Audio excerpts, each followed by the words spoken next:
Nous, ce qu'on a voulu faire avec le jury populaire, c'est de proposer à 10 personnes dans cette ville de pouvoir être traversées une deuxième fois. Non pas simplement par des trajectoires, mais par des idées. Donc chaque projet candidat, il y en a 11 en 2018, c'est une idée sur la ville, sur des questions comme le logement, comme les magasins, comme les ressources naturelles, les transports, la culture, l'école, la vieillesse. Donc des questions de société aiguës qui se posent de manière très précise dans des quartiers, dans des lieux, pour des personnes. Et donc nous avons demandé à 10 citoyens d'accepter, de s'informer, d'entendre, de comprendre, et finalement de porter un regard et de porter un jugement. Et c'est devenu l'histoire de ce jury populaire, des citoyens qui regardent, comprennent leur ville et y prennent une place. Je m'appelle Manu, je travaille dans cette action Co-Create. Mais l'idée du jury populaire, je l'ai eue parce que j'étais juré moi-même, et donc j'ai vu qu'il manquait un savoir, et qu'en fait il y avait des experts de beaucoup de choses, mais parfois même des gens qui ne sont pas belges, et donc ils viennent comme ça en train, et ils arrivent, ils ont lu un dossier. Et je me suis dit, il manquait quelque chose dans notre quotidien au centre d'appui, il manquait les gens. Je m'appelle Hélène, je viens d'avoir 29 ans, je suis bruxelloise, je suis née ici, j'ai jamais vécu ailleurs. Faire partie du jury populaire, pour moi, je savais pas trop dans quoi je m'engageais. Bon, j'ai peur de l'exercice du jury, mais je fais confiance à Manu et Laure pour nous avoir donné ensemble les bons outils pour comprendre c'est quoi une action Co-Create. Je m'appelle Annette Bossard, j'habite à Laken, je bénéficie d'un appartement social. Je suis arrivée à l'âge de 69 ans, toujours sans diplôme, mais je me suis rendu compte au travers d'Innoviris, que moi j'avais 20 ans de bénévolat dans le monde associatif bruxellois. Moi c'est Moustapha Vuran, j'ai 25 ans et je travaille en tant que stagiaire PTP à la ferme urbaine. Je suis né et j'ai grandi à Schaerbeek pendant plus de 20 ans. J'ai rencontré Manu il y a environ un an et il m'a proposé de faire partie du jury populaire Innoviris Co-Create. C'est une idée qui m'a séduite car je pense que c'est un bon moyen de faire entendre sa voix en tant que citoyen et habitant.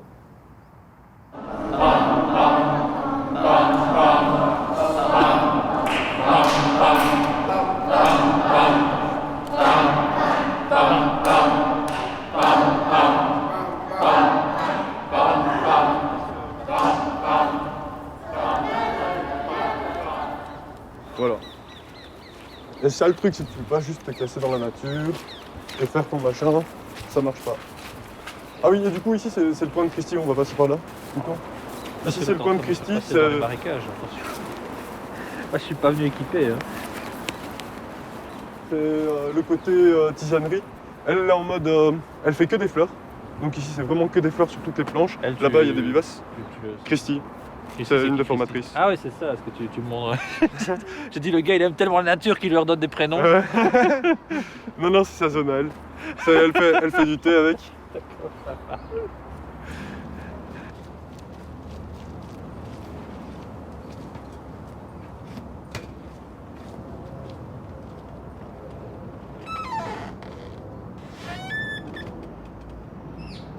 va. Et du coup, pourquoi vous êtes là et vous filmez tout ça? En fait, je fais partie d'un jury populaire, c'est-à-dire on est un groupe de 8 citoyens qui allons visiter des projets, de 10 citoyens pardon, qui allons visiter des projets qui sont financés par Innoviris Co-Create, qui sont des projets qui sont localisés à des quartiers et qui ont un but de durabilité. Et du coup, ils faisaient déjà ça auparavant, mais en plus de l'équipe d'experts qu'ils ont d'habitude, ils ont décidé de prendre justement des gens qui sont simplement des habitants de la ville. Ouais, mais vous jugez quoi? Des projets qui ont été financés par Innoviris Co-Create pour une période de recherche. Si je peux compléter, c'est des recherches-actions. C'est des gens qui veulent explorer des nouvelles pistes. Donc ils se disent, tiens, peut-être que là, il y a des gens qui jettent le bois tout autour. Ils se disent, est-ce qu'il n'y a pas un stock de bois suffisant pour peut-être créer un atelier bois et faire un atelier de menuiserie avec des gens ça répondra à un besoin. Peut-être que des gens ont envie de faire des meubles. Il y a du matériel qui est là. Est-ce qu'il n'y a pas moyen de créer quelque chose qui soit aussi des circuits courts, d'utiliser les ressources là où elles sont et de produire des choses à la demande des gens. Donc c'est chaque fois essayer des choses nouvelles en fait. Ouais. Et comment tu as été sélectionné pour participer à ce projet? C'est aléatoire, c'est Manu qui m'a contacté. C'est justement prendre des gens... Au hasard un peu Ouais. ou... C'est pas complètement au hasard. Nous, ce qu'on cherche, c'est des gens qui ne sont pas forcément convaincus de quelque chose. Parce que comme on a un jury, il faut avoir une certaine neutralité. Ouais. Et c'est des gens qui sont intéressés de comprendre le monde dans lequel ils vivent, la vie dans laquelle ils vivent. Et donc nous, on dit, on va vous offrir quelque chose qui est à savoir. Voilà, parce que chaque fois qu'on met les pieds dans un projet, on découvre un univers différent, donc ça peut être très gai. Et en même temps, on va vous donner un pouvoir qui est une responsabilité. Ce pouvoir, c'est de dire, vous allez remettre un avis sur des projets candidats. Ce sont des gens qui travaillent depuis des mois, qui demandent des grosses sommes d'argent. Ce sont des gros projets, des grosses machines. Et vous allez être à égalité avec les experts.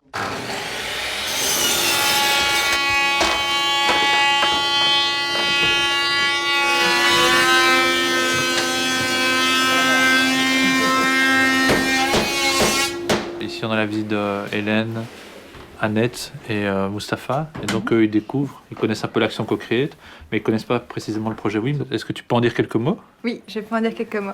Donc, le projet WIM, il travaille en fait sur un système alternatif de gestion du déchet bois avec la communauté locale, donc dans un quartier. Et voilà, c'est essayer de réfléchir ensemble justement à qu'est-ce qu'on peut faire avec tout ce bois qui est soit jeté dans la rue ou qui n'est pas réutilisé alors qu'il y a encore un potentiel derrière.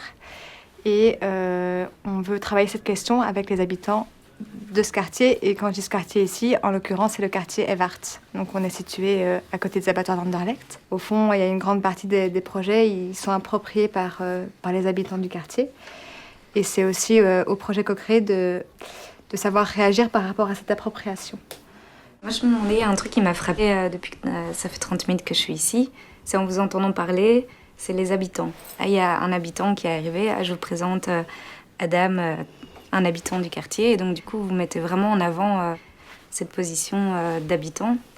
Enfin, j'ai l'impression que c'est reconnaître la position habitante comme quelque chose d'hyper positif. Par exemple, tu ne présentes pas quelqu'un, je te présente Lisa, habitante. C'est curieux. Ça, je crois que c'est la déformation des projets Co-Create. En fait, les projets Co-Create doivent débuter avec les habitants pour former le projet ensemble. Nous, on n'avait pas ça dès le départ. Donc, au départ, c'était en fait que des personnes extérieures. Ça a été la commune de Molenbeek, Ecores que Bertrand représente, et Énergie et Ressources, ça c'est la SBL pour laquelle moi je suis engagée. Et il nous a manqué ce comité d'habitants, ce comité de WIMER comme on l'appelle maintenant, dès le départ du projet. Et donc effectivement, après la première année, ça a été un peu une reproche émise par Inaveris, de savoir qu'en fait, là vous proposez quelque chose, mais vous ne l'avez pas construit avec les habitants du quartier. Et à mon avis, je crois qu'en réaction par rapport à ça, comme maintenant justement on a ces ébauches de comité des WIMER qui est formé majoritairement par les habitants du quartier, je pense qu'on souligne bien le fait qu'on a des habitants maintenant dans le projet. On le démontre pas là. dévoiler tous mes secrets. Oui. Voilà. Ouais, pareil. Voilà. Enfin, c'est moins bien soudé. Mais... Si, ça c'est chouette. Un démon de palette, tout ce qui est plus basique qu'on pourra tester si vous le souhaitez. Voilà. Ça dépend un peu si vous voulez faire plus des agrafes, des clous, du démontage de palettes.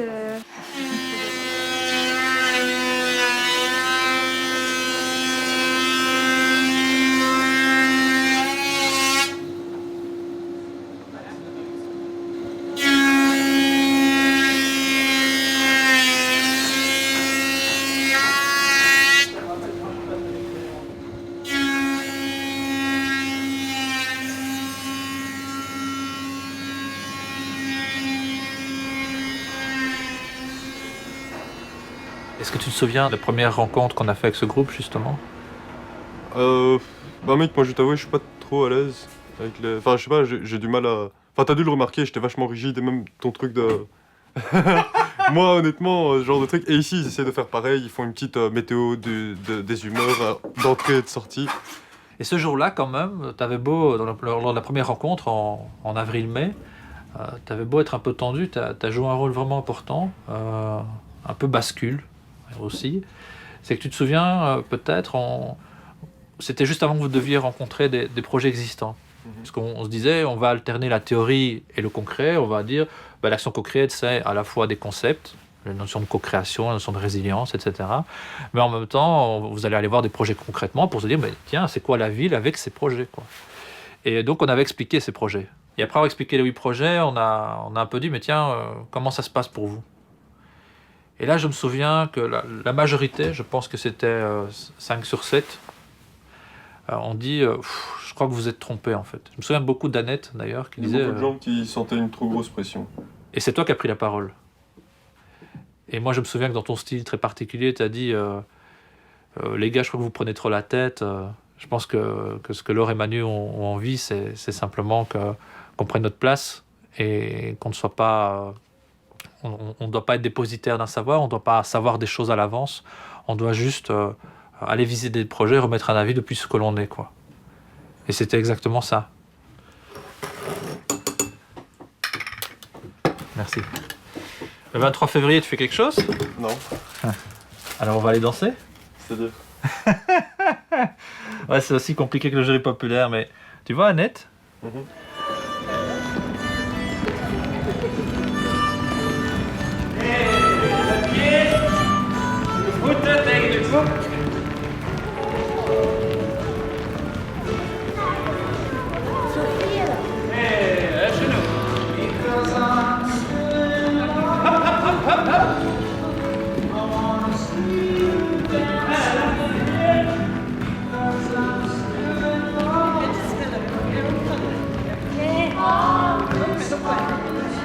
Oui, ma ville, c'est Bruxelles. Hein. J'aime beaucoup Bruxelles maintenant. Alors que je n'aimais pas du tout quand j'étais gosse. J'aimais pas ni les gens. Enfin, il faut dire que j'ai été élevée en Afrique, 10 ans en Afrique. J'ai jamais vu de cheveux blancs. Quand je suis rentrée ici, il y avait beaucoup de vieux. Et puis, finalement, j'ai voyagé, j'ai un bourlingué dans ma vie, mais je suis de retour à Bruxelles et je ne changerai pas. Si on ne sait pas vivre ensemble, il ne faut pas venir vivre à Bruxelles. Ça, c'est clair. Et ça a toujours été un melting pot, Bruxelles. Parce que c'est vrai qu'on se revendique Zineke, c'est des bâtards. Il y a tellement de passages que notre race, c'est la sans race, quoi. Maintenant, pour pouvoir se mélanger, il faut que ça se mélange de tous les côtés. Il faut que les autres veuillent aussi. Hein. Et ça devient de moins en moins évident.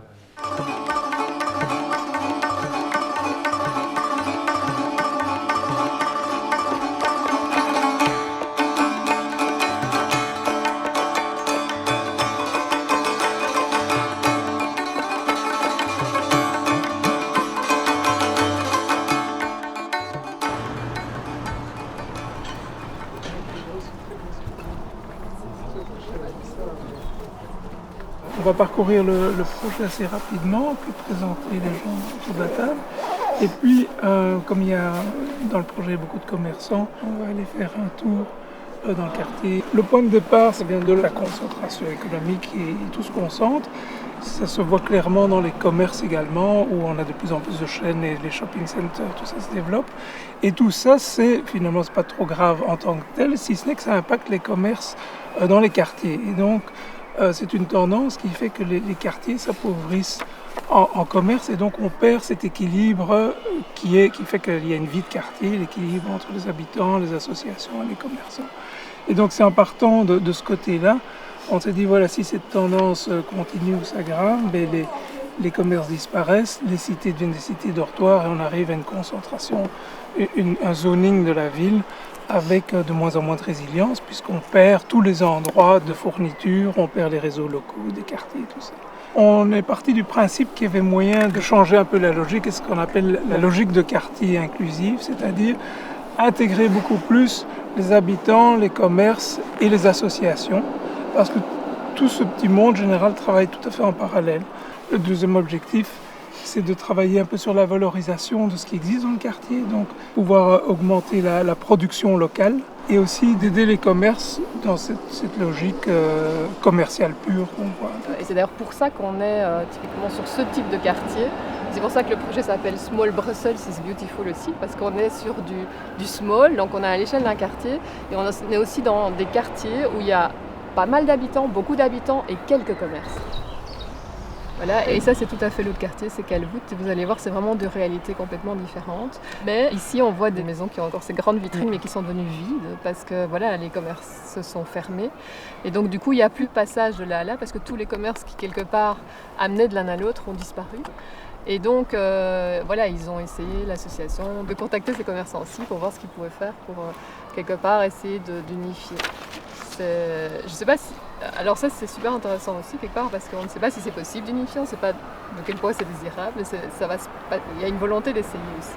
Donc Le problème, c'est qu'en gentrifiant un quartier, oui, on améliore le quartier, mais on n'améliore pas la vie de ceux qui habitent dans les mauvais côtés du quartier. Parce que, faut se rendre compte qu'il y a beaucoup de gens aussi, même si on les sensibilise, qui n'ont pas forcément les moyens d'aller payer la vraie valeur d'un fruit.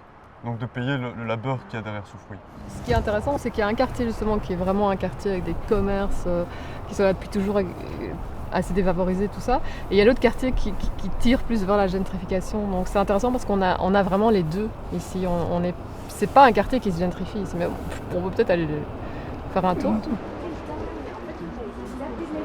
Je sais pas.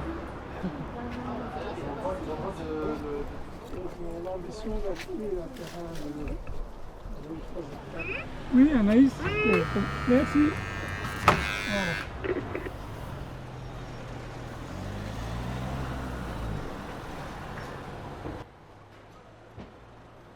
Ici, tu es multimarque, tu essaies d'offrir une gamme complète. Et donc, tu es en concurrence avec toutes les chaînes monomarques qui peuvent évidemment faire des prix très bas. Forcément, il y a une différence. Et j'ai beaucoup de marques parce que j'essaie d'avoir toutes les gammes. Mais c'est sûr qu'on ne peut pas aller à l'encontre de tout gros. Donc, il y avait une idée, mais ça, je pense que ce sera plus facile dans d'autres domaines comme chez Tidane, mais de faire aussi des achats groupés pour les commerçants, pour avoir un peu plus de force par rapport aux grosses marques qui peuvent nous imposer des minimums de commandes, qui ont une très grosse force vis-à-vis de nous, finalement. En lingerie, c'est peut-être plus compliqué parce qu'il y a ce côté où moi, ça m'arrangerait, mais peut-être qu'il y a le côté concurrence ou voilà, on n'a pas, justement, il y a des marques, je suis la seule à les avoir, donc forcément, j'ai peut-être pas envie que d'autres personnes les prennent, mais je pense que, par exemple, on en avait pensé à Tidane, s'ils achètent la farine, ce sont des produits premiers, donc c'est plus facile d'acheter la farine avec différents pâtissiers ou des boulangers, etc., et qu'ils aient moins de frais de livraison, moins de frais de port et des choses comme ça, et avoir des tarifs plus avantageux, parce que finalement, le problème, c'est que c'est les grosses sociétés qui, de nouveau... moi, pour mon exemple, je sais très bien qu'une des marques que j'ai, on la vend au même prix, Lino et moi, sauf qu'eux l'achètent moins cher. Quand j'étais petite, il n'y avait rien ici. Il y avait déjà du côté du Bourdon, mais c'est vrai de ce côté-ci. C'est maintenant que ça commence à se développer beaucoup plus. Et je pense que c'est vrai qu'il n'y a pas encore de lien entre les commerçants de ce côté-ci. Après, l'idée, c'était de le relier aussi au Bourdon, pour voir si c'est faisable ou pas, parce que c'est vrai qu'on a, comme il disait, on a une rue plutôt calme entre les deux, mais pourquoi pas, parce que ça nous donne plus de force. Mais c'est vrai que je pense qu'on est plus forts tous ensemble et en même temps c'est difficile quand on est indépendant niveau temps de le faire de nous-mêmes. Donc c'est vrai que si on a un encadrement et quelque chose qui nous permet de faire ça tous ensemble, ce sera effectivement plus facile que de lancer la chose tout seul, quoi.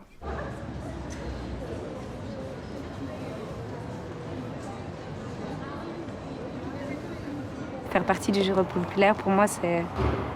je savais pas trop dans quoi je m'engageais. Mais au final, à chaque fois que j'y vais aux réunions, etc., et pour rencontrer les membres, ça fait trop du bien. C'est comme une petite bulle d'air dans ton quotidien et dans tes tracas, etc. Parce que tu rencontres des projets, des gens qui portent des projets, donc des êtres humains qui ont envie de faire bouger les choses. Et donc ça donne du souffle.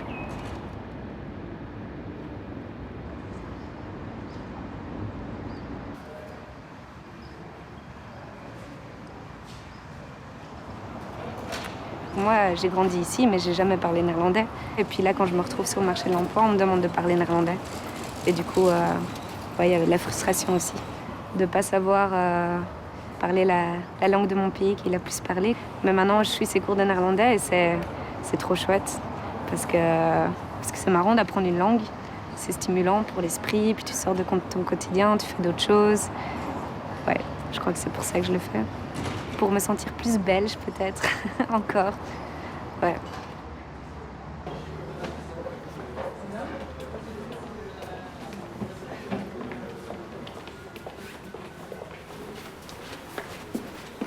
Oh.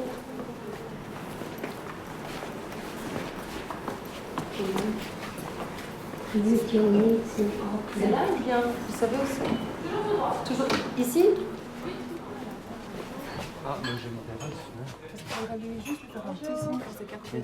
Nous sommes rentrés dans la salle du jury, les vrais jurys, parler un peu du projet précédent, mais léger. Ce qui était étrange, c'est de se retrouver assises en ligne avec les jurys à côté. Tu vois, moi, je pensais les voir en face, voir un peu leur mimique aussi, pour sentir, mais il n'y avait pas ça.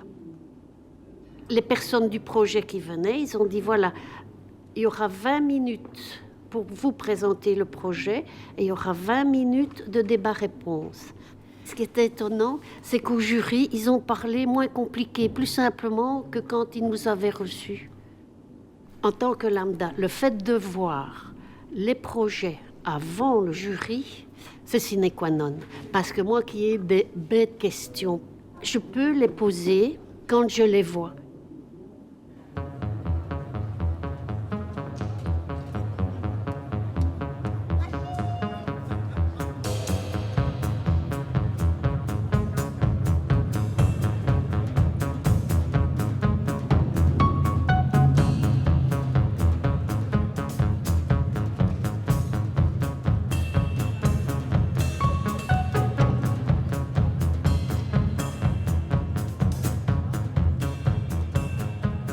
Est-ce que tu sais pourquoi on appelle ça jury populaire et pas jury citoyen? Non. Tu connais Michel Onfray? C'est un philosophe qui fait ce qu'on appelle l'université populaire, parce qu'il disait, à un moment, le savoir, il faut le sortir des universités, il faut aussi le mettre à disposition des gens. Et il a une définition de ce que c'est le peuple. Il dit le peuple, c'est ceux sur qui le pouvoir s'exerce. Et moi, je pense qu'un des sens profonds de l'action co-créate, c'est redonner du pouvoir aux gens.